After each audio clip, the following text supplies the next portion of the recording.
Bueno, bienvenidas, bienvenidos sectarios y sectarias del Círculo Interior de la Asociación Castellano-Leonesa de Fantasía, Ciencia Ficción y Terror. Estamos reunidos en este día tan maravilloso para realizar nuestra charla número 1666. ¿Por qué? Porque nos lo va a explicar Manuel. ¿Cuál es el tema de hoy? Adelante, Manuel. Bueno, os explico yo. Primero, hemos elegido para el tema del mes la figura de Satán. Satán y todos sus demonios, todas sus implicaciones, siempre dentro del género. ¿Por qué? Bueno, pues el año pasado, la previa Semana Santa, elegimos la resurrección y hablar de la figura del resucitado. Y este año, pues bueno, pues hemos pensado que vamos a jugar con el equipo contrario. Nos acordaremos de las tentaciones del desierto y todas esas cosas. Y bueno, pues además es un personaje que ha dado mucho material al género, y muchas veces pensamos que solo en el tema del terror y la fantasía, pero yo creo que también ha metido la mano en la ciencia ficción. Y bueno, pues ya con todo esto así como preámbulo, un poco así, principales ideas, Manuel nos cuenta un poquito de lo que queríamos hablar. Buenos días a todos y bueno, y saludamos también a toda la gente que nos escucha en el canal iVoox. Lo primero, comentar, vamos a intentar que la charla, evidentemente vamos a hablar sobre temas, algo tenemos que tocar el tema del demonio, diablo, filosófico, teológico, antropológico, pero no es, vamos a intentar siempre centrar la charla desde el punto de vista de género. Y luego a la hora vamos a intentar hacer como una especie como de bloques temáticos para intentar tocar todo este tema del demonio de Satán desde todos los puntos de vista que pensamos que pueden empezar. Entonces, yo os voy a hacer a modo de sumario, a modo de índice que he planteado, luego voy a poner un par de ellos sobre la mesa para que puedan empezar a hablar. Me gustaría que habláramos un poco del origen del demonio y un poco la relación con el género. Otro bloque sería posesiones diabólicas, otro sería tentaciones, ventas de alma, otro sería la venida a la tierra del anticristo y otro sería world building o la vida en el infierno. Podemos hablar un poco hasta del outfit del diablo, el demonio, a lo largo de todas sus representaciones en el género. Entonces, para comenzar, me gustaría poner sobre la mesa pues, los dos primeros bloques, que sería el origen del demonio y las posesiones. Para acabar mi intervención, leo o cito en la Wikipedia cuál es la definición de diablo. El diablo es la personificación del mal, objetivación de fuerzas hostiles y destructivas. Y sí, para acabar mi intervención diré que me he dado cuenta que en el panteón grecorromano parece ser que no hay demonios, por lo tanto entiendo que puede ser una representación propia de culturas y religiones monoteístas. Y le doy la palabra al primer osado que quiera hablar o bien del origen del demonio en el género o bien de posesiones. Vamos, levantar los muñequitos. María Soledad Valdivieso, por favor, adelante. Perdón, Marco. Hola a todos. En relación a lo que comentaba Manuel, en su momento yo estuve buscando documentación sobre Satanás, sobre el origen de Satanás, y me llamó mucho la atención precisamente lo que él estaba comentando. La figura de Satanás es una figura que está muy vinculada al cristianismo específicamente, a lo que en principio se llaman las religiones del libro, las tres grandes religiones basadas a partir del Talmud, la judaica, la cristiana y la musulmana. Dentro del mundo musulmán, el diablo es una figura más bien vaga, no está tampoco, por lo menos hasta lo poco que yo he podido encontrar, no está muy definida. Es sobre todo en el cristianismo, en el cual se le ha dado un peso muy importante. El origen, además de por qué a nosotros ahora, como amantes de la fantasía y del terror, nos interesa Satanás y ha sido un tema tan vinculado a esto, viene dado por lo que es nuestra historia. O sea, históricamente Satanás, a través de, sobre todo en el mundo cristiano, ha sido la fuente del mal, ha sido el origen de todos los males y el que se dedicaba a fastidiarnos sistemáticamente. ¿Por qué? Yo siempre me he preguntado qué interés puede tener Satanás en fastidiarnos. María Yolanda. Bueno, yo quería hacer un pequeño apunte a algo que creo que Cándido nos mandará un artículo sobre esto. A ver, Satán al final lo que dice Marco ha cundido en nuestra cultura, se ha inmiscuido por todas las grietas de nuestra cultura y está en todas partes. Pero precisamente por esto, porque se ha ramificado y se ha metido prácticamente en todos los sitios, el origen es algo sobre el que la gente tiene un montón de ideas preconcebidas que son absolutamente falsas. O sea, la mayoría de la gente piensa que la serpiente que tienta a Eva en el paraíso es Satán, y no es Satán, no lo pone por ningún sitio. Satán, la primera vez que aparece en los textos bíblicos es en el libro de Job. O sea, tardecito. Entonces, ¿a qué se debe esto? Que originalmente la religión judaica no tenía mal. O sea, lo que decía en el chat Peña, que tiene que haber un bien para que haya un mal, no. Porque en el judaísmo todo lo bueno y todo lo malo emana de Yahvé. O sea, Yahvé te da cosas buenas cuando cumple su voluntad y te castiga cuando no cumple su voluntad. Entonces, daros cuenta que el mito fundacional de la religión católica y de la judaica, no hay fuerzas del bien y del mal en confrontación, separando la luz de la oscuridad, ni el orden del caos. Es todo Yahvé, es que es un Juan Palomo, es que se lo come todo solo. Entonces, ¿de dónde viene el auge de necesitar una figura opositora? Pues porque los judíos, los pobres hombres, han sido un pueblo tradicionalmente muy castigado. Entonces decían, ¿pero qué más le tenemos que hacer a este psicópata para que deje de castigarnos? Es que cumplimos su voluntad a pies juntillas. Y entonces, ¿qué sucedió? La mayoría de los textos apocalípticos son de final de milenio. No sé si acordáis el año 2000, que se iba a acabar el mundo, las máquinas nos iban a... Bueno, pues imaginaos el final del primer milenio, cómo estaba la peña, pensando pues que efectivamente se iba a acabar el mundo. Y aquí yo creo que el judaísmo y el cristianismo, que ya más o menos existía, hicieron un quiebro de cintura, porque si bien hemos dicho que todos los mitos fundacionales de todas las religiones separan la luz de la oscuridad, el bien y el mal, las fuerzas del orden de las fuerzas del caos, y que el judaísmo no, pues aquí aprovechó y dijo, mira, el mito defuncional, que le llamo yo, donde se acaba el mundo, sí, vamos a organizar esa batalla cósmica que tienen la mayoría de las religiones entre las fuerzas del bien y las fuerzas del mal. ¿Qué pasa? ¿No tenemos un capitán para las fuerzas del mal? Satanás, calienta, que sales. ¿Vale?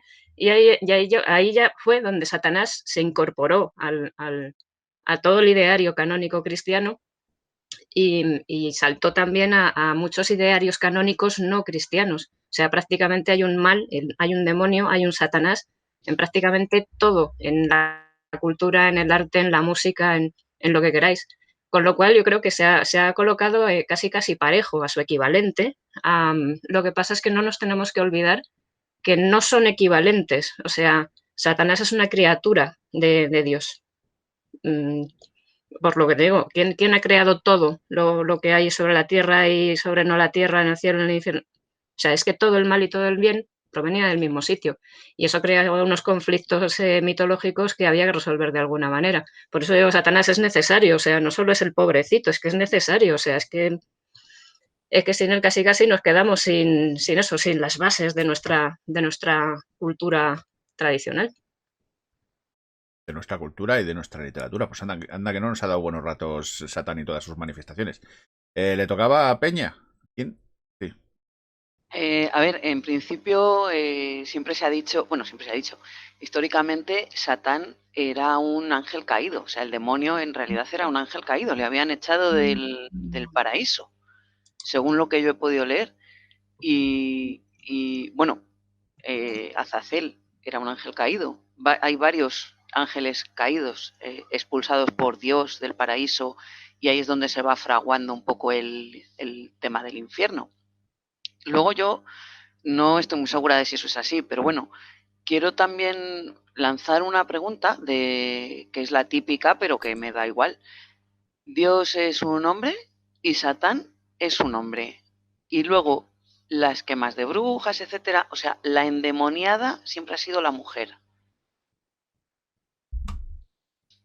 Lo quiero, o sea, y en la literatura también, siempre ha sido la poseída, tenemos desde El Exorcista, siempre ha sido la mujer, siempre ha sido la víctima, históricamente. Luego hay excepciones, pero ahí lo quiero lanzar. Pues seguro que responde a tu pregunta María Yolanda. No, es un pequeño turno de réplica para decir que esto es uno de los mitos que la gente cree así con mucha facilidad de que Satán es un ángel caído y no es un ángel caído. O sea, esto en los libros canónicos, en la Biblia canónica, no aparece por ninguna parte. Donde sí que aparece es en algunos libros que no son canónicos, no están incluidos en la Biblia, que son apócrifos. Aparece en el libro de Enoch, me parece que en el primero y en el segundo libro de Enoch. También aparece alguna referencia a ángeles caídos, pero no a Satán, o sea, no al líder de los ángeles caídos como tal. El mito del ángel caído procede de la Edad Media, además es bastante tardío, y ya donde se asienta es en el poema este épico de Milton, El paraíso perdido. Y claro, durante el romanticismo, Satán cobró una importancia muy relevante porque a los románticos todos los símbolos de rebeldía les encorajinaban muchísimo, les gustaba un montón todo lo que representase la rebeldía frente al poder.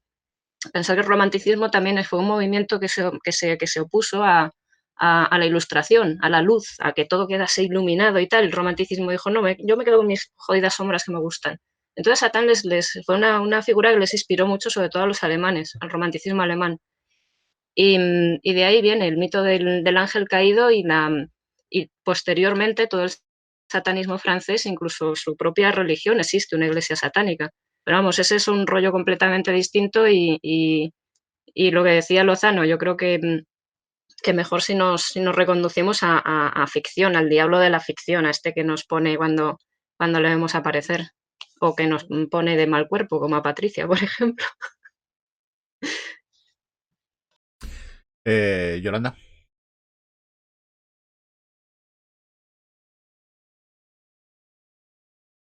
Bueno, pues contando un poco a Peña, sí que es verdad que el tema de las brujas, bueno, ya hemos hablado muchas veces, que bueno, pues son las mujeres, pues una forma de represión y demás, era mirar con ojos de ahora lo que pasaba en el pasado. Yo, por ejemplo, ya metidos en ficción, a mí hay dos clásicos del terror que siempre te ponen la piel de gallina. En este caso, por ejemplo, está El Exorcista, que lo comentabas ahora, en la que la poseída es una niña, que es quizás lo que más miedo da en aquella época, en la época que salió El Exorcista, bueno, pues fue como las primeras películas que salieron de otros géneros, como Alien, Viernes 13 o demás. La gente salía horrorizada del cine. Yo la he vuelto a ver estas Navidades y a mí me sigue poniendo los pelos de punta.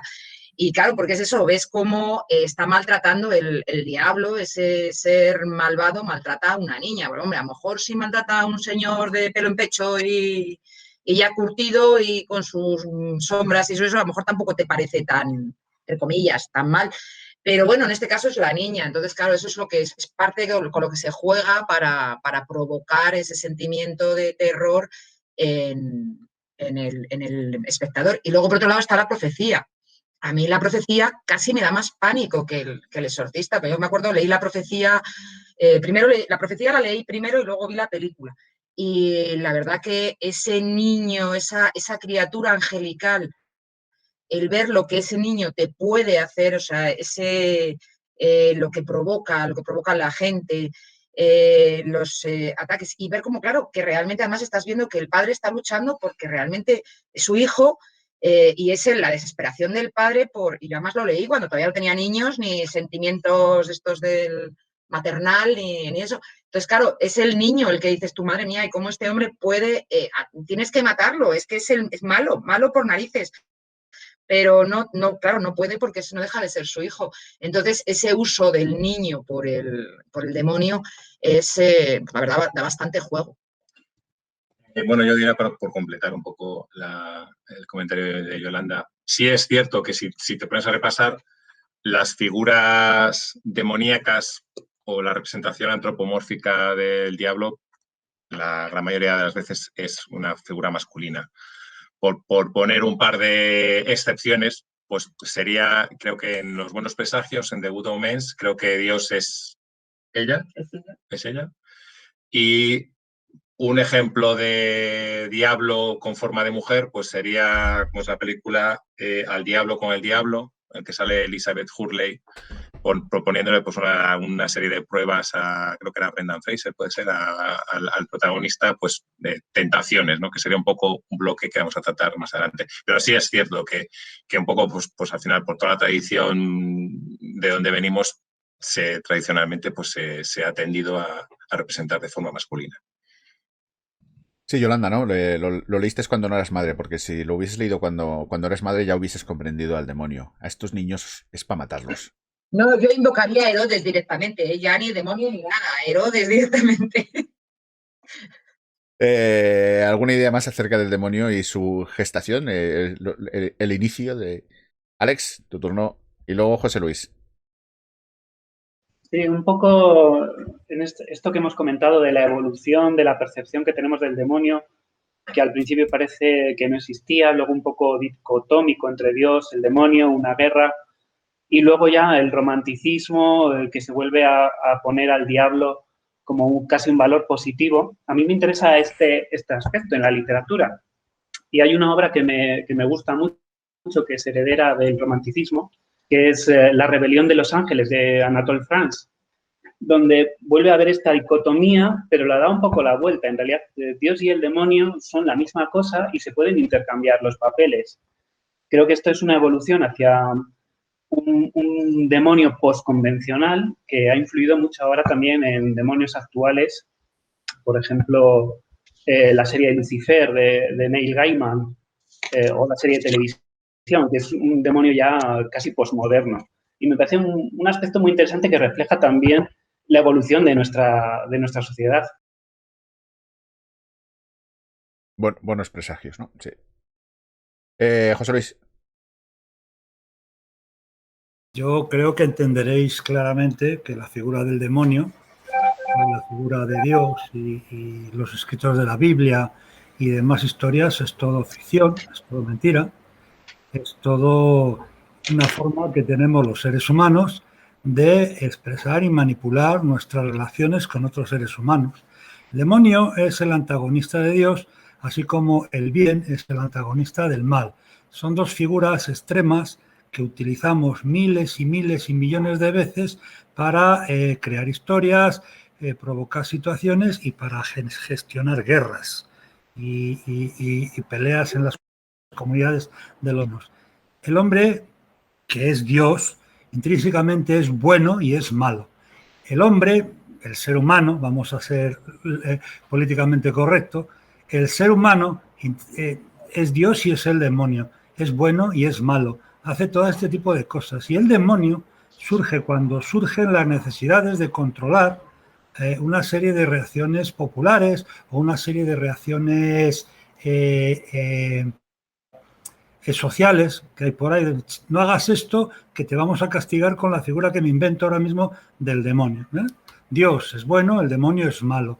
Yahvé tiene su propia dicotomía. Yahvé es bueno y Yahvé es malo a la vez. Yahvé te puede castigar como una figura negativa si no haces lo que él quiere. Y Yahvé te puede premiar si haces lo que él quiere. Luego te das cuenta de que en la vida los premios por hacer las cosas bien no existen y los castigos por hacer las cosas mal tampoco. Te suelen castigar cuando nos sale de las narices. Entonces, todo este tipo de juego social, todo este tipo de relación entre el bien y el mal, lo positivo, lo negativo y demás, que es en esencia lo que genera la figura. A ver, se empieza por generar la figura de un Dios, de un ser supremo que nos ha creado, que nos tiene metidos aquí, que es el responsable de que seamos como somos y aún así le seguimos votando a ese Dios bueno, pero también nos crea un demonio, una gente que nos reprime, que nos frustra, que no nos deja hacer las cosas que queremos hacer muchas veces. Ese juego literario, ese juego es el que hace que la literatura tenga, pues eso, esas novelas tan gráficas sobre los demonios. Yo no entiendo mucho de este tipo de novelas, pero cuando leo algo por el estilo siempre pienso que es un ser humano que está escribiendo una historia y necesita un malo y necesita un bueno. A veces les pone figuras más realistas y otras veces les llama demonios, tigres. Por eso la sociedad actual, mucho más desinhibida, hace hasta cierto punto un poco de burla y befa de este demonio, de este diablo, Good Omens y alguna serie de estas que se toma al diablo en plan irónico, en plan sarcástico y tal. Estamos superando esa gran diferencia entre lo bueno y lo malo, y ahora mismo no hay bueno y malo, vamos a ser todos una especie de mezcla, por lo cual necesitamos cada vez recrear más la figura del demonio y la figura de Dios. Socialmente hablando. Me gusta, ¿eh? Hemos empezado fuerte. Hoy no nos tirará el vídeo el club de fans de Pérez Reverte, pero sí la Asociación Española de Católicos Practicantes. Esto es genial. Por cierto, mientras estaba hablando José Luis,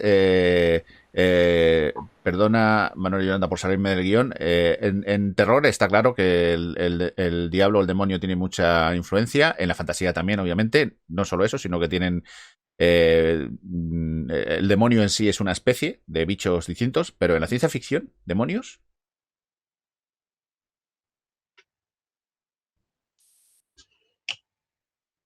Cric, cric, cric. Ahí está. Sí, que hay demonios en la ciencia ficción. Lo que pasa es que no se les llama demonio. Son el enemigo, son las razas extraterrestres que nos atacan, son las plantas carnívoras que nos muerden. Hola Luis, etcétera, Buenos días, etcétera. Luis Artigue desde León. Habla un poco a ver si tienes el micro activado, Luis. ¿Ahora? Sí, ahora sí. Vale. Buenos No días. tengo ni puta idea de esta tecnología. Estaba ahora mismo ante el ordenador y os he visto. Estamos hablando de demonios varios, de su génesis y concepción por Muy ahora. bien. ¿Me necesitáis como estudio de campo? A ti siempre te necesitamos en cualquiera de tus formas, o sea que no hay problema. Didi. No, hablando. Respondiendo un poco a tu pregunta, sí es cierto que yo creo que el demonio como forma del diablo, como la forma o la imagen que tenemos en mente, o como personaje como tal, yo creo que ciencia ficción no se prodiga mucho. En Futurama hay un demonio estupendísimo. En Futurama, el robot demonio y ese episodio en el que tienta a Fry, pues es maravilloso. Yo diría a lo mejor en la película Event, Horizonte de Sucesos, puede ser algo que salga algo así. Y bueno, en el fin de la infancia de Arthur C. Clarke, sin querer hacer spoiler por si alguno no lo ha leído, algo se ve, algo sale. Hay una gran novela de ciencia ficción que es La Divina Comedia de Dante, que estamos en el 700 años de su nacimiento, y donde Borges, otro gran escritor de ciencia ficción, dice una cosa que me encanta al respecto del demonio. Más o menos parafraseando, comenta, los grandes teólogos nos han descubierto ya que los espectáculos fantásticos que nos esperarán después de la muerte no se parecerán en nada a lo que describe Dante en su infierno, su purgatorio y paraíso. Que pues es una suerte saber que cuando yo muera, lo que me espera no es encontrarme hablando con el demonio en tercetos en italiano. Yo creo que esa ironía es bastante real. Incluso hay un libro de 1000 páginas fascinantes sobre el mal de Tomás de Aquino, que para mí también es ciencia ficción. A mí me encanta esto de destrozar los géneros, donde describe más o menos lo mismo. El demonio va cambiando según según los sustratos imaginativos de los pueblos en todas las culturas. Es una presencia que siempre existe. Estabas citando a Arthur C. Clarke por decir algo que en una asociación de ciencia ficción es más normal. En Tiempo para Amar de Robert A. Heinlein, al final de todo ese viaje intergaláctico acojonante que hace, igual que Olaf Stapledon se encuentra con el Hacedor de Estrellas, se encuentra con el demonio. Pero el demonio es uno que dirige una nave espacial. Cada uno hace la representación del demonio según en realidad el demonio que lleva dentro. Y esto como individuos, como escritores y como culturas. Es mi opinión. Alex, ¿tú querías hablar antes?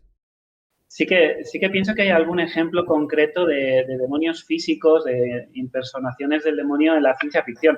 Por supuesto, seguro que todos recordamos a Azazel, Pero también algunos otros cuentos de Asimov donde mete al demonio de por medio. Por ejemplo, en Fuego Infernal creo que tiraban una bomba atómica y se quedaban muy consternados al ver las fotografías a cámara lenta del hongo porque aparecía la cara de un demonio. No es que apareciera, o sea, no es un protagonismo del demonio en ese punto, pero sí que en esa época, en los años 50, yo creo que sí que hacían mucha mezcla entre fantasía, terror y ciencia ficción. O Asimov también tenía la treta tridimensional, el típico pacto con el demonio, y se escapaba del pacto gracias a un artilugio de ciencia ficción, en realidad. Entonces, sí que podemos encontrar algunos ejemplos concretos de demonios en ciencia ficción. En español, Steven Arce, creo que era El Salvador de Almas, un UPC, donde el demonio es protagonista y el fin del mundo, de hecho. Así que algunos ejemplos sí que hay. Manuel, el segundo bloque, ¿pasamos a hablar del segundo bloque? Sí, podemos empezar a hablar. Bueno, el bloque era de no hemos hablado nada de posesiones. Simplemente por dar un poco de contexto, yo diría que las películas o los libros de posesiones son los que posiblemente sean más terroríficos, ¿no? Más englobados en la etiqueta del terror. Y a mí siempre me llama la atención, tanto en el tema de las posesiones como el tema de las tentaciones, que podemos hablar luego, el que ahí sí que veo que el diablo está por debajo de Dios, porque el diablo o el demonio suele utilizar al hombre para pelear. O sea, parece como que no puede ir directamente contra Dios y utiliza el deseo, la posesión, como una forma de momento de venganza o de intentar pues darle a Dios lo que se merece. Y luego yo creo que también la posesión es un poco intentar ahondar en el sentido de que el miedo que da el que tengas algo en tu interior. Entonces, pues la figura del alien que tienes dentro, algo dentro de ti que no es tú. Y yo creo que esa imagen es muy potente y da mucho. Comentar o de literatura, películas, series. Adelante. María Yolanda, ¿has levantado el bicho? ¿Yo? Ah, sí, no. No he levantado el bicho, pero sí que me gustaría comentar una cosa. Os reísteis mucho cuando dije que a mí los zombies me parecían el porno del terror, ¿no? Pues, a mí las posesiones son casi de lo menos exciting que hay en cuanto a demonología. Y me parece también un poco como el porno o sea, me parece como que en cuanto pones a alguien haciendo cosas muy espectaculares y muy llamativas, dando la cabeza, mira que he hecho la perra de tu hija y tal, pues como que se olvida a veces el terror un poco más el que me gustaba y más, que es el terror más sutil, el que... Y entonces, pues no, a mí las posesiones es que realmente me parece un tipo de cine pues palomitero, muy, muy efectista, muy llamado, pero no es realmente lo que más me interesa. A mí, por ejemplo, visteis la semana pasada que hicimos una lista una lista musical con canciones referidas al diablo, y esta semana os puse un enlace a un programa que hicieron chulísimo en la biblioteca sobre música diabólica. Y ahí me gustaría que habláramos un poquitín de pactos. O sea, porque esto sí que me interesa, es maravilloso. Estos pactos diabólicos que llegas con Satán porque quieres tocar muy bien un instrumento, porque quieres la silla del diablo, porque quieres adquirir conocimientos, la cueva de Salamanca. Cuando habéis puesto ahí lo de hablemos de pactos, creí que os referíais a política y digo, se os ha ido la olla. Pero ahora lo entiendo. No estábamos hablando de eso, pero puede que también, quién sabe. El segundo bloque, perdona, este pacto. El siguiente bloque es el de pactos. Pactos y ventas. Digo, por si queréis que alguien más diga algo de las posesiones, para dejarlo cerrado y vamos al tema de los posesiones. Veo un poco por ir por mi última novela es sobre esto. Me ocurrió mucho el tema de las posesiones demoníacas. Es la novela que acabo de publicar, que ha sido damnificada por el COVID, porque en cuanto la publiqué, estalló la bomba pandémica. Estudié las posesiones en el contexto americano y entonces, bueno, la jugada es a Miles, conocéis al trompetista Miles Davis, está poseído por un demonio. Y entonces, bueno, pues describo el exorcismo baptista, ese es concreto. Los exorcismos baptistas, que montan un pollo que me encanta. Y entonces describo toda esa jugada y descubre que lleva dentro el demonio de Baudelaire. Pero se describe todo el rollo de la posesión. A mí es un asunto que me interesa mucho. No tanto la posesión en sí, que es cierto que es demasiado efectista y tal, teológicamente es la leche. O sea, cuando te pones a leer sobre esas cosas, es literatura fantástica totalmente, pero lo de los exorcismos, eso es una pasada, porque viene del rollo animista de que trajeron los africanos, etcétera, y tienen un ritual inquisitorial que ríete de los nazis, me encanta.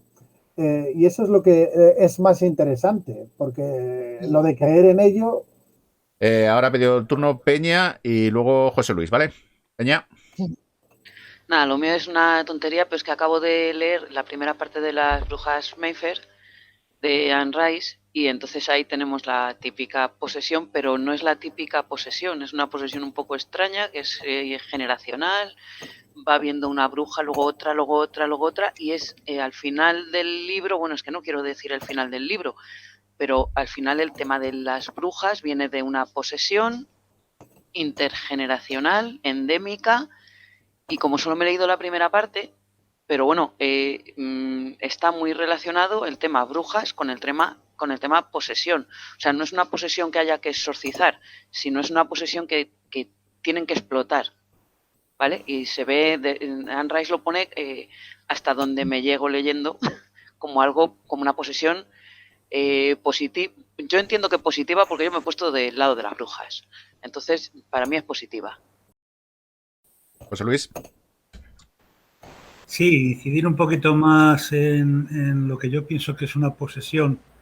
La posesión no solamente tiene de espectacular el exorcismo, la forma violenta, rara, tribal, de sacar del cuerpo poseído ese demonio, sino que las posesiones ha habido a lo largo de la historia, literariamente se han empleado muchísimo pues para cambiar los sentidos, las formas de ser de según qué personajes. El propio Miles Davis, con su posesión ahí de este hombre, y mucha gente en la ciencia ficción ha sido poseída por diversos entes más o menos malignos o benignos, y todo eso ha dado juego a interpretaciones literarias, a contar historias, a poner en contrapunto situaciones sociales, civilizaciones, formas de actuar, y eso ha sido lo que ha ido dando juego a innumerables historias que hay por ahí contadas. Quiero decir,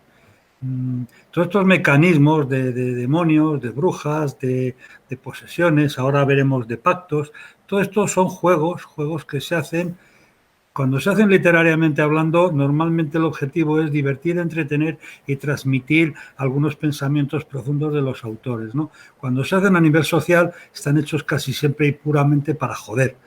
Bueno, ¿qué le vamos a hacer? Y nada más. Vamos a ver si entramos en lo otro. Vale, gracias, José Luis. Que probablemente el problema que estabais planteando antes de las posesiones es debido a que solo hay una manera más fastidiada de atacar a una persona, y es atacar a sus seres queridos, ¿no? Y si los seres queridos están poseídos por una criatura sobrenatural, pues probablemente estés bastante más preocupado que si te lo hacen a ti mismo. Y en el tema de la ciencia ficción, probablemente será por la racionalización de que se espera en un futuro y el ateísmo, ¿no? Entonces la figura del demonio como ser como asociado a una religión no tenga demasiado sentido, ¿no? Entonces tengas que buscarle segundas lecturas a los malos que aparecen en las novelas de la ciencia ficción como género. Pasamos a los pactos, entonces. A ver, ¿quién es el primero que hace el pacto con el diablo? Manuel. Sí, por poner un poco el balón en el campo de juego. Hablemos de pactos, de ventas de alma. Entonces, yo diría que aquí básicamente está fundamentado en dos conceptos, es la tentación y la naturaleza humana. Aquí volvemos un poco al concepto de que el demonio o el diablo putea al hombre utilizando sus debilidades, pero sigue siendo un instrumento de venganza, ¿no? Es para conseguir su alma o para conseguir algo. bueno, que lo que hace simplemente es acelerar un proceso que posiblemente habría ocurrido al final de la vida del hombre. Hay muchísima literatura, mucho cine. Entiendo posiblemente el originario de todo este tipo de subgéneros sea Fausto. No sé si hay alguno que conozca alguno anterior. Luis, adelante, no, dilo tú, por favor. Bueno, acabo de reseñar ahora mismo María Socorro Suárez Lafuente, es una eminencia en estos temas, una catedrática de la Universidad de Oviedo, ha publicado en KRK Fausto y la tradición de la novela fáustica. Es muy interesante, pero además señala lo que estás diciendo, el tema en concreto de las posesiones, la venta del alma, cómo hay reescrituras femeninas de Fausto. Entonces hace un recorrido por los Faustos y las Faustinas, en la literatura, en el cine, en la música, en la obra. Es súper interesante y además hace al final una lectura feminista, pero hace un recorrido que es como una hipertesis doctoral donde está todo. Pero lo estaba escribiendo aquí y me refiero, entonces hace el recorrido completo. Soy muy torpe con la tecnología, pero es el libro que yo hago una reseña todos los domingos en La Vanguardia, el que reseñé la semana pasada. En KRK, María Socorro Suárez Lafuente, se titula Fausto y la tradición de la novela fáustica en las literaturas contemporáneas. ¿Alguien más acerca de posesiones? ¿Quién? ¿Quién? Estamos ya con los pactos. Ventas de alma. Perdón, pactos demoníacos. Me he liado. Yolanda. Bueno, pues yo creo que lo del tema de los pactos muchas veces surge y bueno, desde también las leyendas. Tenemos aquí en Valladolid, por ejemplo, tenemos la leyenda de la silla o el sillón del diablo y bueno, pues al final es el intentar conseguir algo, pues como decía antes Manuel, con atajos, ¿no? Es algo, hay una parte en la que tú intentas conseguir algo con atajos, pues claro, ¿quién no ha querido que venga el diablo, hagas así y apruebes el examen? Eso todos lo hemos pensado. Y en este caso, bueno, pues es a través de un pacto con el alma. Siempre vas a vender el alma. Lo que yo me pregunto también muchas veces es si realmente el alma humana está tan codiciada como para que valga tanto como para que el diablo te conceda esas cosas o pueda chinchar tanto a Dios porque se lleve un alma. Y bueno, pues en todas estas cosas de los pactos también muchas veces tenemos cuando hay alguien que es muy exitoso, parece como que no podemos atribuirlo a que una persona pueda tener esas capacidades. Y siempre parece que lo atribuimos no damos como si fuese una virtud, sino al contrario. Se lo damos como que realmente fuese que ha hecho un pacto con el diablo. Entonces, bueno, pues a raíz de ahí supongo que es donde empiezan toda la literatura, series y demás que juegan con este tema. Que digo yo que ¿para qué demonios quiere el diablo coleccionar almas? Bueno. Más el chinchar a Dios, yo creo que es por eso, o sea, te quito tus peones, yo te voy quitando tus juguetitos. Eso lo decís porque vuestro alma no os lo ha pedido.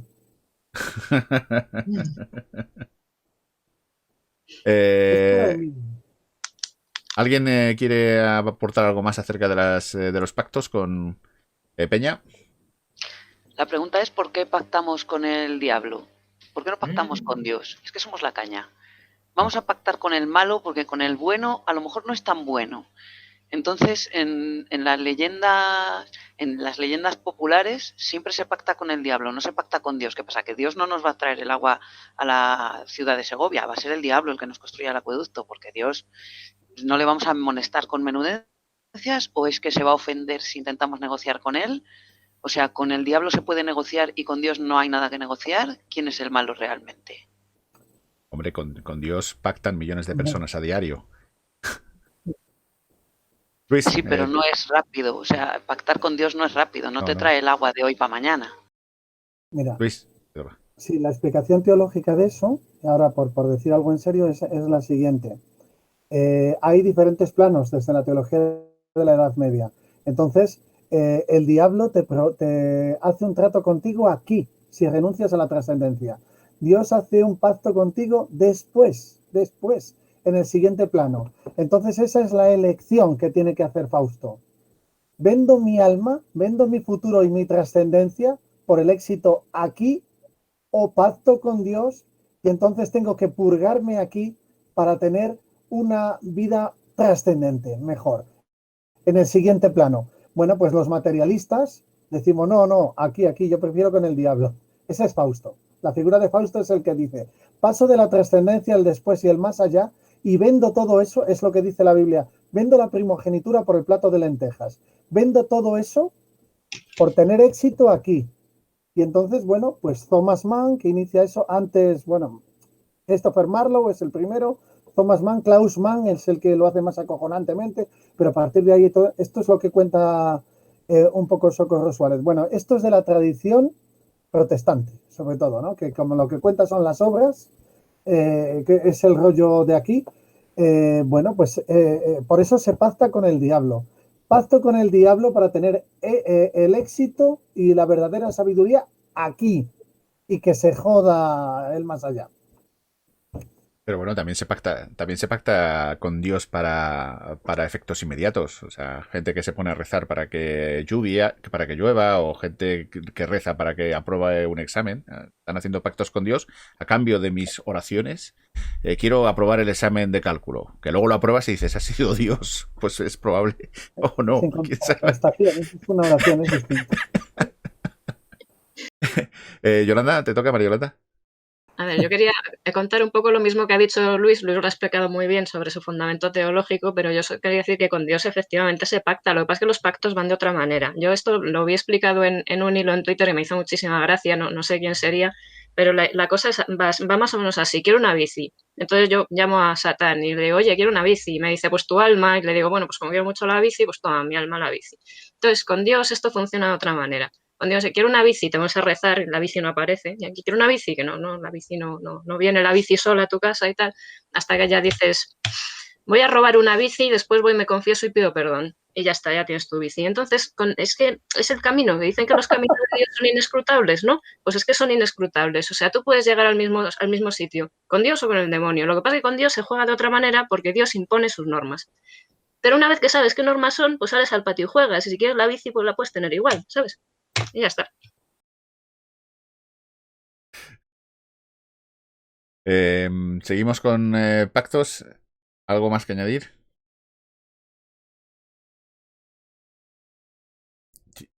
Si no, pasamos al siguiente bloque.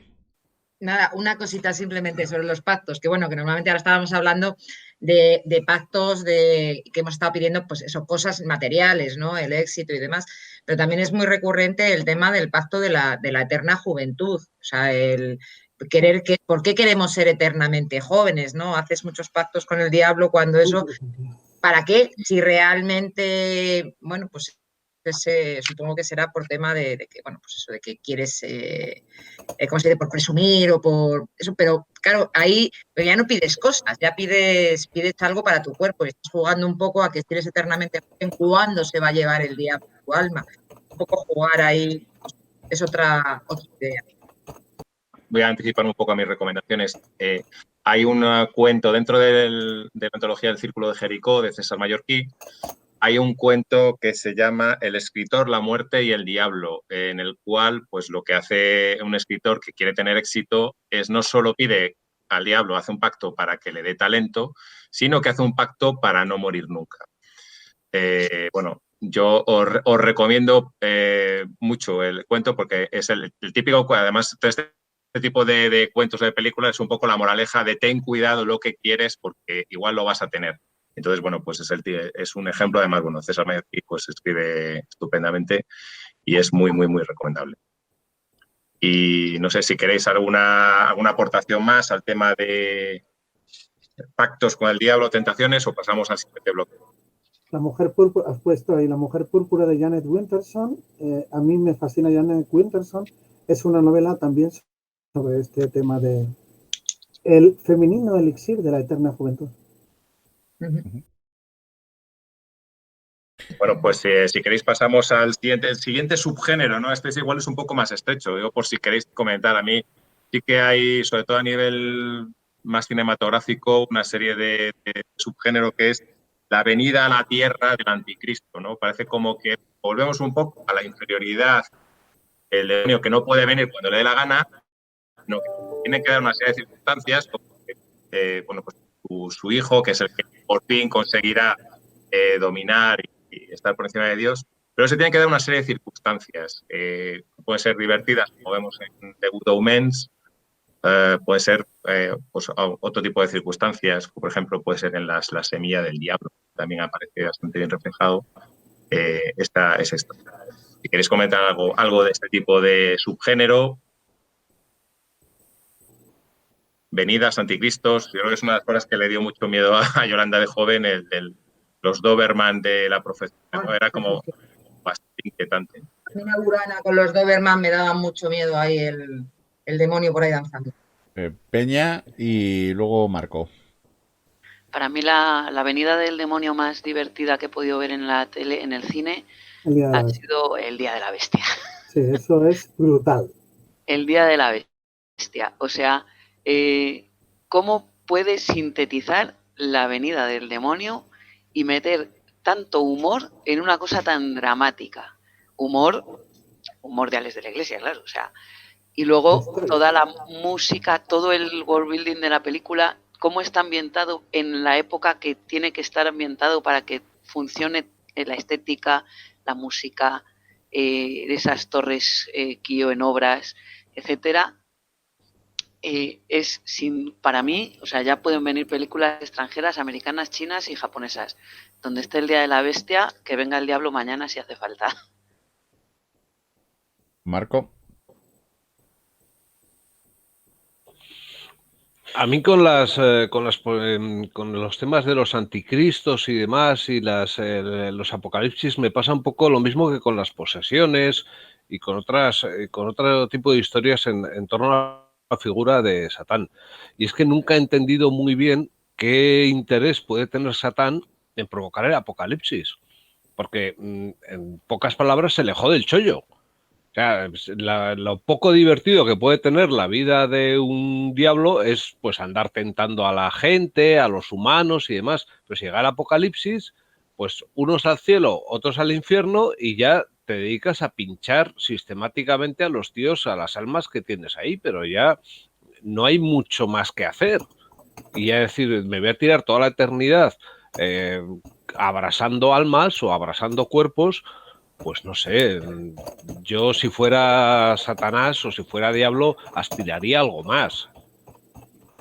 Solo quería comentar esto. Gracias, Marco. Patricia. Respecto a lo último que ha dicho Marco, una película que es bastante antigua, sale Christopher Walken, que es Ángeles y Demonios. También es Viggo Mortensen, es Lucifer, creo recordar.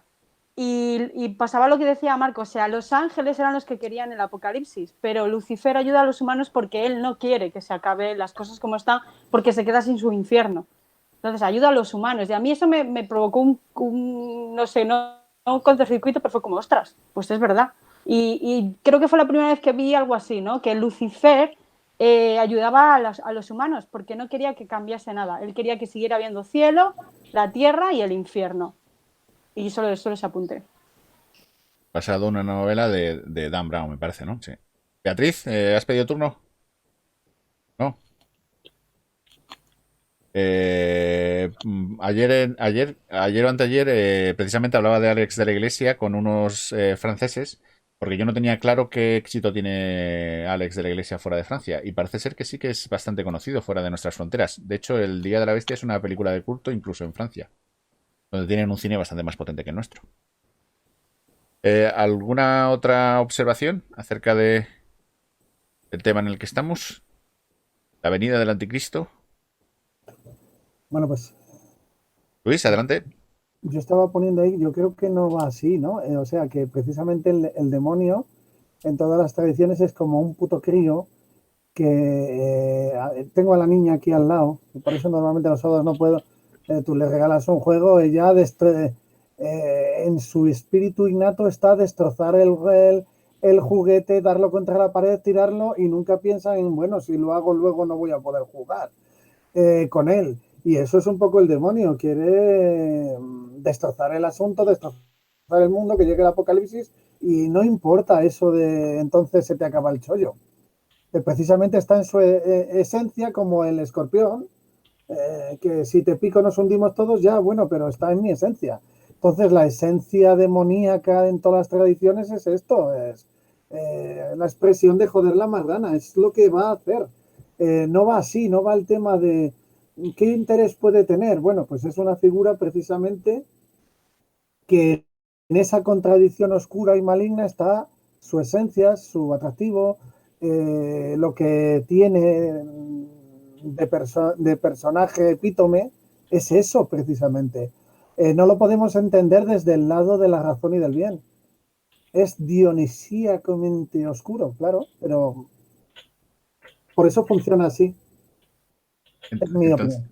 Entonces podríamos decir que la construcción del demonio como figura maligna está mal hecho, ¿no? Para los que sois escritores aquí, siempre os esforzáis en que casi todos los actores involucrados en una novela tengan sentido, para que el lector no la rechine y dice, joder, es que este tipo, sus motivaciones no tienen sentido ninguno, ni en esta novela ni en ningún otro sitio. Entonces, como concepción, el maligno está mal concebido, porque sus motivaciones no tienen sentido, o es porque nosotros no podemos llegar a entender una mente por encima de la nuestra. José Luis. No, no está mal concebido. El demonio en esa aceptación que nos brinda Luis sigue siendo válido. Nos olvidamos de que ese demonio en términos literarios es divertido y da juego y permite al autor hacer cosas, pero en términos reales y sociales es la pataleta del estúpido que tenemos delante de nosotros gobernando o teniendo poder sobre nosotros, que ante una falta de control de todo lo que supone la sociedad que hay por debajo, le da igual romper el juguete. Y va y nos casca que el demonio es la leche y va a romper el juguete. Y nos lo creemos y nos quedamos quietos.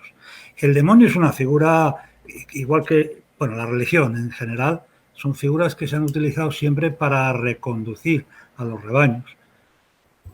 Entonces, socialmente el demonio, la figura es esa, y es tan incongruente, tan crío y tan estúpido como parece ser, porque las soluciones que aporta socialmente el demonio son destructivas siempre. Bueno, pues nada, que el demonio no es incongruente, el demonio es lo que nos hemos buscado, simplemente. Que creo que quería hablar Luis y luego Marco. Mira, os cuento una primicia. Acabo de terminar una novela que entrego ahora, que es una especie de revisión de la Divina Comedia, por eso decía, pero es un libro sobre el cómic, sobre un dibujante de cómic que nadie creía él en su casa y entonces muere por el COVID y inicia un viaje al infierno en busca de su padre para restregarle su éxito mundial. Va describiendo todos los lugares del infierno, todas las estancias del infierno, pero al final, al llegar a la última estancia, primero que se da cuenta que el infierno está en Nueva York y es la Torre Trump, y entonces se da cuenta de que no va en busca de su padre, sino a una entrevista de trabajo, porque el demonio es Donald Trump, ¿no? Y entonces, bueno, pues a partir de ese delirio, es que a mí me parece que tiene mucho que ver con lo que estamos hablando. Es que el demonio en todo momento es el espíritu ese jodido que todos llevamos dentro, y como sociedad de repente sale en lo que votamos a veces, etcétera, que Trump no dio un golpe de estado, sino que le hemos votado nosotros. O sea, ese espíritu que tenemos nosotros de vamos a romper el juguete, como estamos diciendo. El demonio funciona así. Nosotros no van a venir los alienígenas a conquistar la Tierra. Cogemos nosotros y votamos a un hijo puta que lo destroce por nosotros completamente. Llevamos ese espíritu nosotros dentro. Entonces el espíritu del demonio está muy bien construido. Es un colorario de lo que los seres humanos somos, hacemos, votamos, pero en todo tiempo. Esta es mi surrealista intervención. Marco. Se me había olvidado apagar el móvil. No pasa nada. Marco. con respecto al tema que comentabas, José, que luego yo estoy de acuerdo con lo que decía José Luis ahora y luego al hilo de lo que Luis ha dicho. En relación al demonio como personaje literario, por ejemplo, asumiendo lo que Luis dice, si es como un escorpión que se picotea se picotea a sí mismo o que mata a la rana porque es lo único que sabe hacer, entonces es un personaje sin conflicto. Eso quedará como un personaje. No hay ninguna dualidad, no hay nada que el demonio se pueda plantear. Él tiene que hacer eso y además teniendo en cuenta que es un comportamiento estúpido como dentro del esquema que, por ejemplo, Cipolla hace sobre lo que son los comportamientos estúpidos. O sea, un comportamiento estúpido básicamente es aquel que provoca el mal de uno mismo y de los demás. Entonces, dice, bueno, sí, yo es que tengo que hacer esto y no tengo otra opción, pues lo hago. Que eso en la práctica nos limita al demonio, al uso del demonio como un personaje secundario. Alguien que va a intervenir, que ya sabes lo que va a hacer, sabes que te va a putear y está muy bien. Pero claro, el protagonista deberá ser otro, porque si no, eso da poco juego, literariamente hablando. Gracias. ¿Faltaba alguien de turno de palabra? Ah, Peña. Peña. Yo antes me he levantado y me he ido a por este cómic, que no sé si lo conocéis, Cazar el Salvaje. Cazar, sí, es cojonudo. Claro, fue mi primera aproximación al infierno de Dante. Y para quien diga que no hay ciencia ficción en el tema de tal, aquí tenemos a cómo Caronte es un robot, Cancerbero es un robot, están reduciendo animales mitológicos infernales en burbujas pequeñas porque están en el infierno, están transmitiendo mentes. A ver si encuentro la página, que es que esto tiene mucha amiga. Leéroslo en cuanto podáis. Yo os lo Sale en mi presto. novela. Está morroñoso, le tengo morroñoso al pobre, pero va todo el tiempo de esto. O sea, ¿quién está? Está el Minotauro. No es el Minotauro, es un holograma. O sea, ahora está, ahora no está. Y esta fue mi primera aproximación al infierno de Dante. Lucía. Hola. Y luego he intentado leer la Divina Comedia y joder, qué espesa es. Ay, no, es fascinante. Entonces, sí, pero te La tiene que traducción pillar, de Poe de ahora. te tiene que pillar con fuerzas para leer. Acaba de salir una traducción en castellano que se entiende, de José María Micó en Acantilado. Me lo apunto. Vale, no, nada más. Era eso, nada más. Patricia. Respecto al diablo, lo de que es como un niño, yo la parte que me resulta más fascinante fascinante entre comillas del demonio, que a mí me asusta mucho, las posesiones me ponen muy nerviosa, es que es la figura en la que proyectamos todos los males que tenemos y a la que culpar, ¿no? Es como, si caigo en la tentación es por culpa del demonio. Si he hecho algo malo es que he hecho o sea, toda la culpa es toda de Lucifer.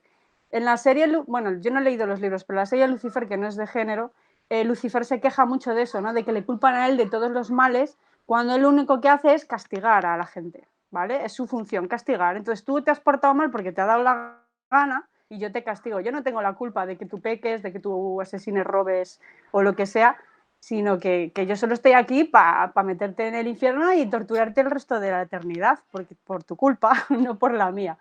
Y eso es una parte del demonio que a mí me parece interesante, ¿no? Que siempre tenemos la manía de las cosas que nosotros hacemos mal son culpa del demonio. Las cosas buenas del mundo es porque Dios ha intervenido. O sea, nosotros parece que no hacemos nada de nada y la culpa, lo bueno y lo malo siempre es culpa nuestra, que somos los únicos que existimos. No me voy a meter con la gente que cree, pero en la tierra las cosas buenas que pasan y malas que pasan son culpa nuestra. Ya está. Gracias, Patricia. Manuel, pasamos al siguiente punto. Sí, entonces, el siguiente y último bloque, la verdad es que ya hemos, lógicamente, pues al final como se acaba mezclando todo y anticipando, hemos hablado un poco. Yo le he llamado vida en el infierno. Vida en el infierno o el world building, ¿no? En relación al tema de cómo, qué pinta tiene el infierno, como aparece en la Divina Comedia, sí que me gustaría pues, conocer vuestra opinión sobre qué representaciones del infierno son las que os parecen más interesantes. Incluso vamos a ir un poco más allá. Hablando de la representación del demonio, ¿cuáles son el look o el outfit o el vestuario más interesante o más destacado o extravagante o raro que os pueda parecer? Y antes voy a citar a Shakespeare en La Tempestad, que dice: infierno está vacío y todos los demonios están aquí. Bueno, para vosotros, ¿qué pinta tiene el infierno o el demonio? ¿O cuáles son las pintas más interesantes que han aparecido en el género? ¿Quién abre el hielo de Marco? Voy a empezar con un libro en el cual se describe, hay una descripción bastante curiosa, bastante divertida del infierno, que es Condenada, me parece, de Chuck Palahniuk. A mí es un autor que me gusta mucho, es un tipo muy heterodoxo y cambia mucho de un libro a otro. Es el del Club de la Lucha, entre otras cosas, que es uno de los libros que no he leído suyos, por cierto. Pero sí le he leído bastante. Este es un libro de humor. No tiene ningún otro valor, salvo pasar un rato divertido en veranito, tumbado en la piscina, si tienes piscina, o en el campo, o en la montaña, o donde sea. Se lee en un pispás. Y luego sacó una segunda versión, una segunda parte, no me acuerdo cómo se llama, que es la protagonista es una chica que pasa del infierno al purgatorio, porque se han equivocado. Y bueno. Es una descripción curiosa y divertida, muy divertida. Yolanda.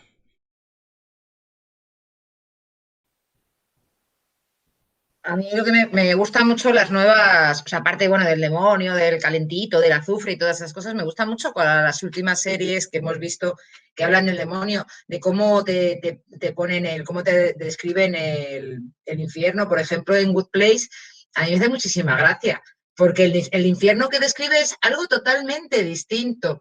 Me gusta mucho también los personajes, ya no solo el infierno, sino también los demonios y demás. Me gusta mucho, porque ya les hemos hablado muchas veces de ellos en muchas tertulias, buenos presagios, son personajes, hasta incluso los propios demonios que están en el infierno, son personajes que son entrañables. Algunos no le achucharías porque tiene pinta de que huele mal, pero ya no es ese demonio con cuernos y demás, tienen su aquel. Y luego Lucifer, el de la serie, pues bueno, pues es eso mismo, que es un incomprendido el pobre. Vale, le han puesto ahí en un puesto que realmente no es lo que él quiere hacer, o sea, al final lo hace, y él es lo mismo, lo que decía Patricia antes, él castiga. Entonces, bueno, independientemente de que el aspecto físico sea mejor o peor y que sea todo un seductor, pero bueno, pero que es un personaje que te gusta porque es achuchable, no es el demonio de los cuernecitos y demás, el de siempre. Y vamos, ya te digo que a mí me parece que hacia dónde está tirando esa percepción del demonio y del infierno, a mí me resulta curiosa y me gusta, ¿no? Parece como que lo estamos desdramatizando, como hemos dicho muchas veces con otras muchas cosas. Y esa es mi aportación. ¿Alguien más quiere hablar de Peña? A ver, yo creo que a lo mejor no es, me estoy saliendo por la tangente, no lo sé, pero en la peli El Diablo Viste de Prada, no estamos hablando del diablo como tal, sino de una tía que es más mala que el diablo y lo que hace es generar todo un infierno a todos los que están a su alrededor. Entonces yo creo que es una buena alegoría de lo que conocemos como el demonio, pero traído a la vida real, a una persona tal cual. O sea, no es el demonio en el infierno, sino que el infierno crece a su alrededor en función de lo que ella se comporta. Y luego a la vez se descubre que el diablo, en esta película en concreto, también sufre. O sea, no solo hace el mal, sino que se come la bilis propia. de por sí. Entonces, pienso que también es una buena alegoría. Y luego tenemos al humano de verdad, que sería la chica, y la posibilidad de elegir, me quedo en el infierno o me piro del infierno. Y bueno, eso quería solamente decir. Gracias. ¿Alguna otra aportación?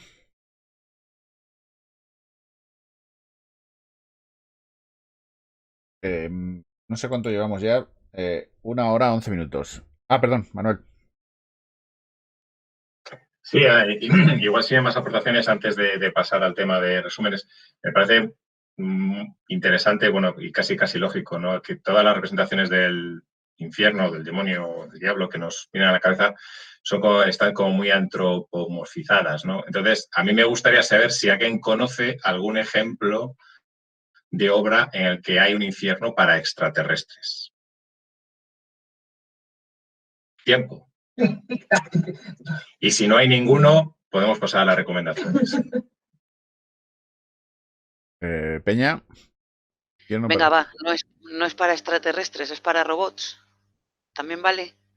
En Yo Robot hay un infierno para robots, todos los robots chatarra que se van a su sitio de los contenedores, etcétera, etcétera. Bueno.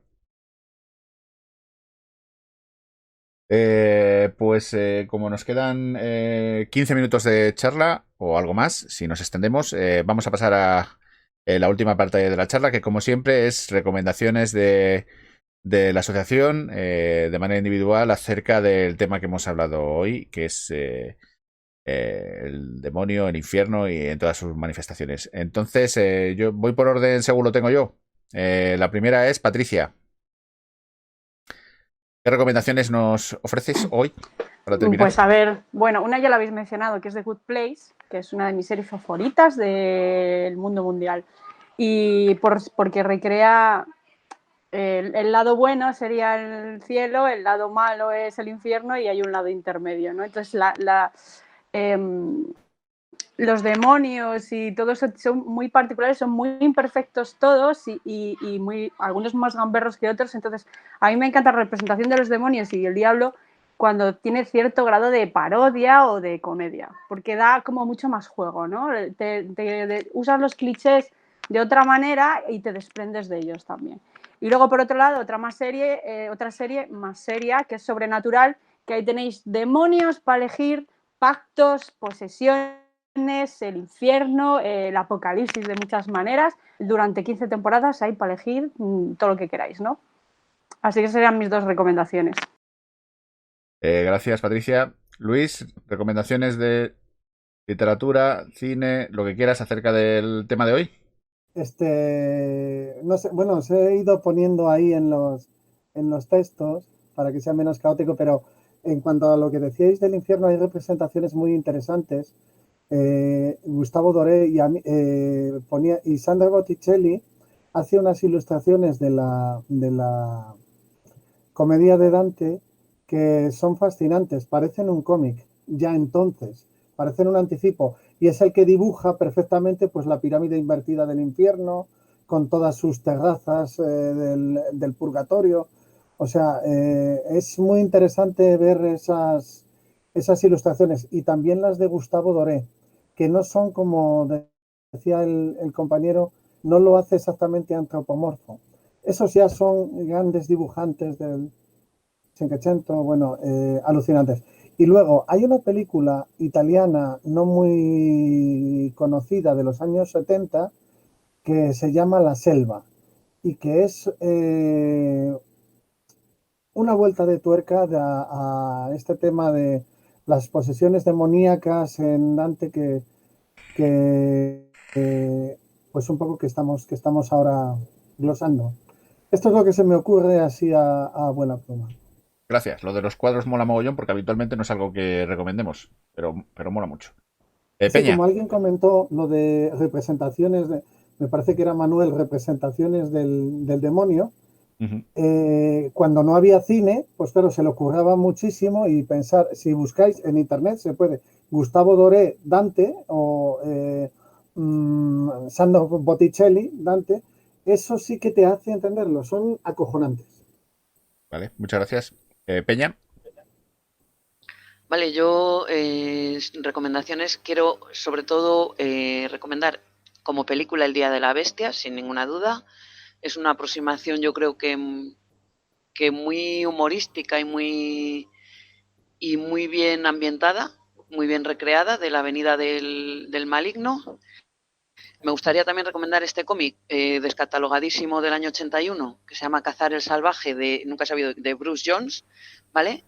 Y como cuadro, ya que ha mencionado Luis, El Jardín de las Delicias del Bosco, que es el tríptico del infierno, la tierra y el paraíso.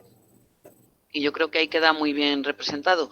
Y luego, como película más light de infierno terrenal, pues quizá, aunque se salga un poco por la tangente, pero ahí enganchamos a las muchachas adolescentes, El Diablo Viste de Prada, Constantín o Pactar con el Diablo. Vale, gracias. Marco. Yo voy a recomendar sobre todo dos películas. Una, en cuanto a la descripción del infierno, tiene lo que visualmente para mí ha sido el mejor planteamiento del infierno, que es Hellbound, la segunda parte de Hellraiser. La película en sí no es gran cosa. Desde luego no está a la altura de la primera parte, pero el planteamiento que hace el infierno es visualmente espectacular.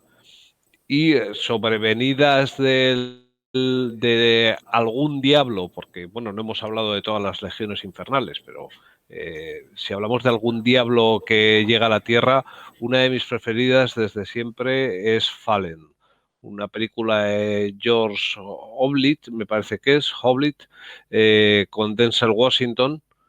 Es de finales del siglo pasado. Yo creo que a mí siempre es una película que me ha parecido espectacular, bastante bien construida y con un guión muy, muy interesante y que yo he tenido siempre por no muy apreciada por la crítica. Gracias, Marco. Yolanda y luego Manuel.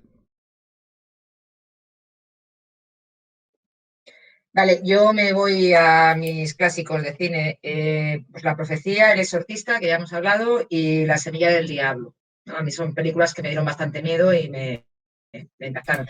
Y luego ya algo así más en plan canalla, hace muy poquito he estado viendo la serie Axe contra el Mal, que es la continuación del Ejército de las Tinieblas y de películas que fueron un poquito serie B. Entonces, ahora te cuenta, Axe ya es un señor mayor, un setentón, y viene otra vez a luchar contra el mal. La verdad que es muy canalla, muy divertida. Los demonios son bastante tontos. Y bueno, pues un poquito casquería. Hombre, pues, ¿qué vas a esperar de un tío que lleva implantado en su brazo una motosierra? Entonces, bueno, pues a partir de ahí, pues la verdad que a mí me hizo bastante gracia. Yo siempre he dicho que me gustan bastante las películas serie B de esa época, de los años 80 y por ahí, y bueno, pues esta me gustó bastante, me divirtió, así como algo bastante canalla, aparte de todo lo que hemos hablado ya. En cuanto a mis recomendaciones, en cuanto a libros, yo recomendaría casi cualquier historia de la serie de Azazel, como había dicho Alex. Me parece bastante divertida, son relatos muy ligeros y un poco siempre con la moralina de lo que habíamos dicho antes, ten cuidado lo que deseas porque puede ser que lo consigas, ¿no? O como el pequeño diablo siempre está ahí para putear al hombre, al ser humano. Ya había comentado la de César Mallorquí, que es El escritor La muerte y el diablo, lo vuelvo a recomendar, y un relato muy cortito de Rodolfo Martínez, que también es otro de mis escritores favoritos, que se llama Oye, véndeme tu alma. Estará por alguna de sus antologías de relatos cortos.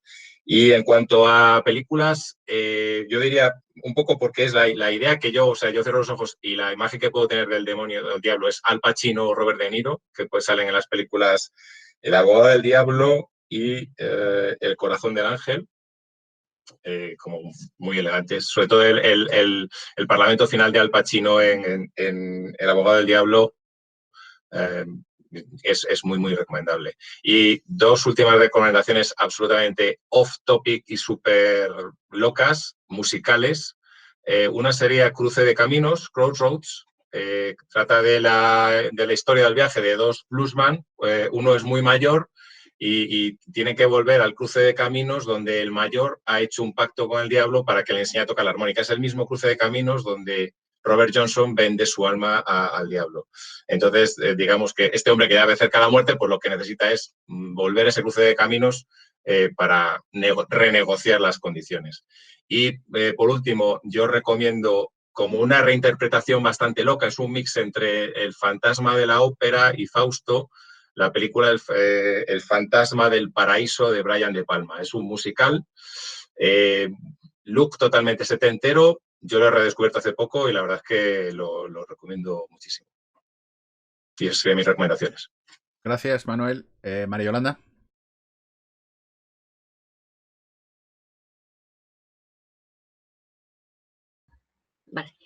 Vale, yo lo primero que os quería recomendar es, pues sabéis que me gustan mucho los cuentos populares infantiles, no tan infantiles a veces, los cuentos tradicionales que vienen pues de la tradición oral, y os quería recomendar uno muy concreto en el que, bueno, en estos cuentos el diablo aparece muchas veces, no como ese ente malvado que quiere tu alma, aparecen diablillos traviesos, troles, quieren jugar con los mortales y a menudo se les puede trolear a ellos también, a menudo se les puede vencer y salen escaldados.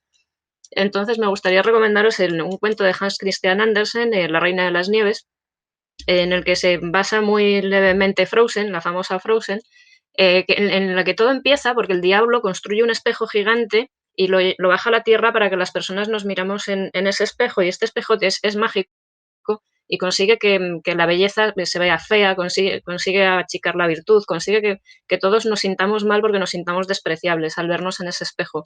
Entonces el diablo, cuando ya ha conseguido que todo el mundo sea mierda, cuando ya nos hemos mirado todos ahí, pues resulta que lo que quiere es coger el diablo tiene una escuela de duendes voladores. Entonces cogen el espejo y lo suben al cielo porque quieren que en ese espejo se miren Dios y los ángeles. Y afortunadamente el espejo se les cae y entonces se parten 1000 añicos.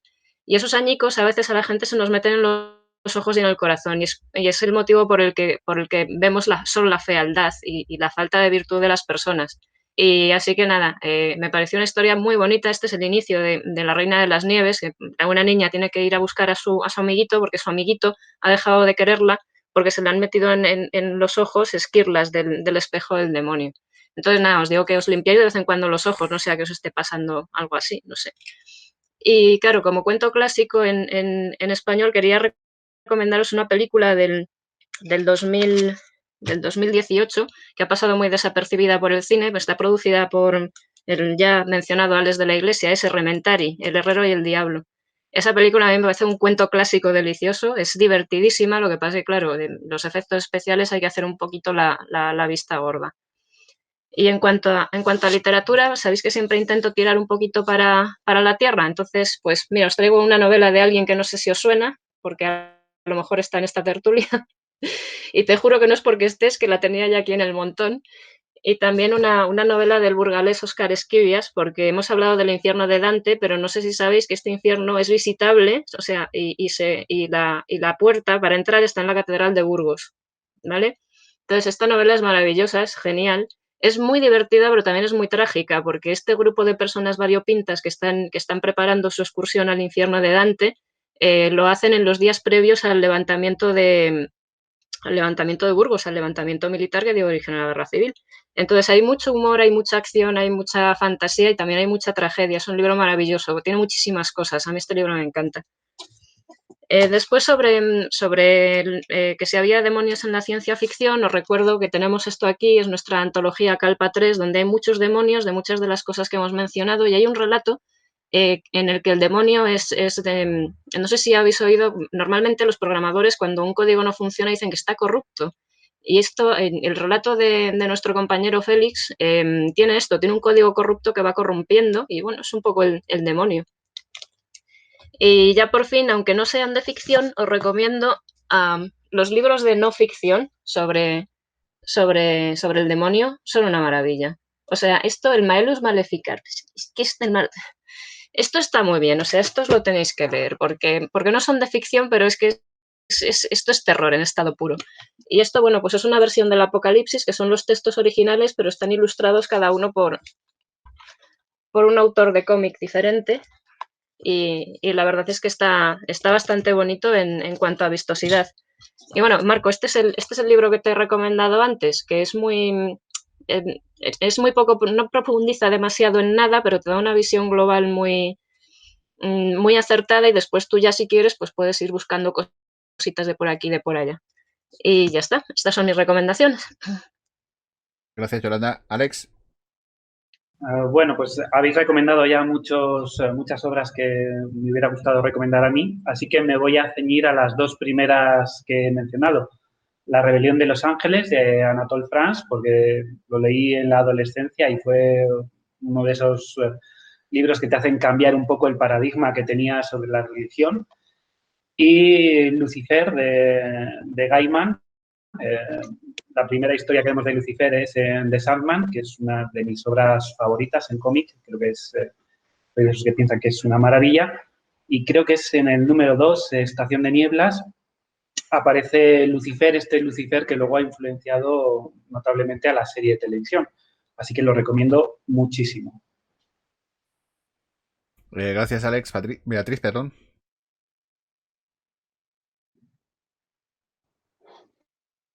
Pues yo voy a recomendar dos videojuegos. El primero igual os lo estáis esperando, que es Dante's Inferno, que es de 2010.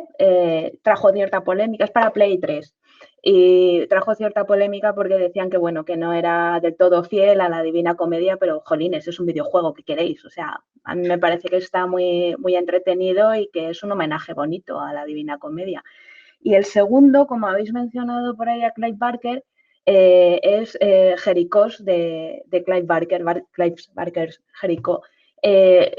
No habla exactamente del demonio, pero sí de una criatura primigenia creada por Dios que le sale un poco rana, y sobre todo creo que es interesante porque es Clive Barker y habla de traer el infierno a la tierra. Son muchas representaciones del infierno en la tierra a lo largo de varios periodos históricos por los que los personajes van viajando. Me parece que estéticamente es brutal y además tiene un punto a su favor, y es que los desarrolladores son un equipo español. Y, oye, pues está bien hablar un poquito de que aquí en España también hacemos buenos videojuegos de vez en cuando. Gracias, Beatriz. Fue el mismo año en el que la ola de crueldad exigía no solo la crucifixión de los jóvenes campesinos, sino también de sus animales, cuando conocí a Lucifer y fui transportado a los infiernos, pues el príncipe de las tinieblas deseaba cerrar un trato conmigo. Así se inicia la novela de Michael Moorcock, El perro de la guerra y el dolor del mundo, que habla del conde Ulrich von Beck y de su pacto con el diablo. Esta es una de mis novelas favoritas de Moorcock y, como va del tema, es una de las que recomiendo. Me sumo a la recomendación de Yolanda, de Óscar Esquivias, premio de la crítica de Castilla y León, de la trilogía de la Divina Comedia, que empieza con Inquietud en el Paraíso, sigue con La ciudad del gran rey, termina con Viene la noche, cada uno dedicado a uno de los episodios, y que ha sido recientemente vuelta a publicar con una edición revisada e ilustrada, con fotos de la Guerra Civil Española para ambientar. Y por último, para salirnos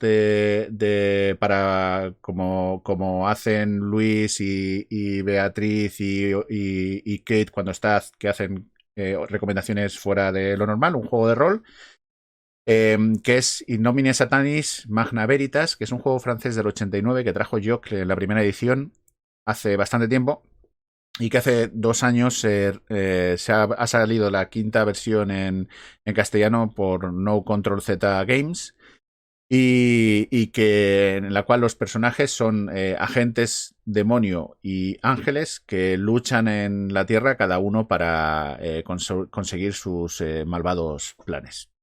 Y estas son las recomendaciones de la Asociación Castellanonesa de Fantasía, Ciencia Ficción y Terror.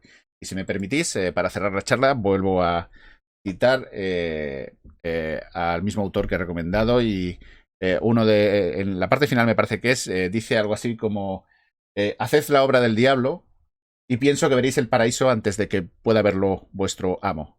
Esta es la 16ª charla de la Asociación Castellonense de Ciencia Ficción, Fantasía y Terror, y nos vemos en la próxima. Hasta luego y gracias por vernos.